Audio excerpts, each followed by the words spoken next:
Hello बच्चों, कथा craft kids में आपका स्वागत है। आज हम सुनने वाले हैं जंगल की एक मज़ेदार कहानी। एक चालाक लोमड़ी और समझदार सारस करने जा रहे हैं स्पेशल डिनर। लेकिन बच्चों, यह डिनर सिर्फ खाने का नहीं बल्कि एक मज़ेदार सीख भी है। चलो देखते हैं आखिर इस डिनर में क्या हुआ।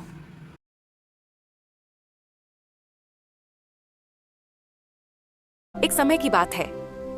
एक हरे भरे जंगल में एक बहुत ही चालाक लोमड़ी रहती थी। उसी जंगल के पास तालाब के किनारे एक भोली भाली और विनम्र सारस भी रहती थी। सारस सबके साथ प्रेम से बात करती थी, लेकिन लोमड़ी अक्सर अपनी चालाकी से दूसरों को परेशान करती थी।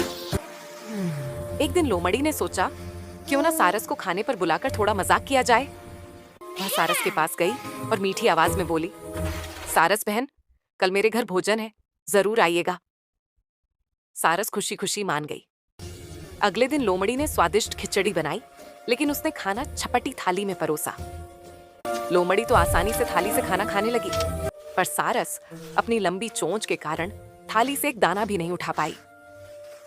लोमड़ी पेट भरकर खाती रही और बोली, सारस बहन, आप खा क्यों नहीं रही? सारस ने दुख छिपाते हुए कहा, मेरा पेट भर गया है। और वह बिना कुछ खाए चुपचाप अपने घर लौट गई। कुछ दिनों बाद सारस ने भी लोमड़ी को भोजन पर बुलाया। लोमड़ी बहुत खुश हुई और सोचने लगी, आज तो खूब स्वादिष्ट खाना मिलेगा। सारस ने भी स्वादिष्ट खीर बनाई, लेकिन इस बार उसने खाना लंबी गर्दन वाले पतले घड़े में परोसा। सारस अपनी लंबी चोंच से आराम से खाती रही। लोमड़ी घड़े के पास बैठी रही। वह न तो मुंह अंदर डाल पाई और न ही खाना चाट पाई। उसे बहुत भूख लगी। तभी सारस बोली, लोमड़ी बहन, आप खा क्यों नहीं रही? लोमड़ी को अपनी गलती समझ आ गई।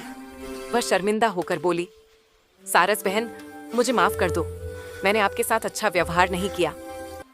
सारस ने कहा, जो जैसा करता है वैसा ही पाता है। लोमड़ी ने उस दिन के बाद दूसरों के साथ धोखा करना छोड़ दिया। वाह बच्चों, कितनी प्यारी कहानी थी ना। लोमड़ी को अपनी गलती समझ आ गई और सारस ने सिखाया कि अच्छा व्यवहार सबसे बड़ी समझदारी है। याद रखना बच्चों, जैसा व्यवहार हम दूसरों से करते हैं वैसा ही हमें वापस मिलता है। If you enjoyed the video, please like, share and subscribe for more stories. Thanks for watching.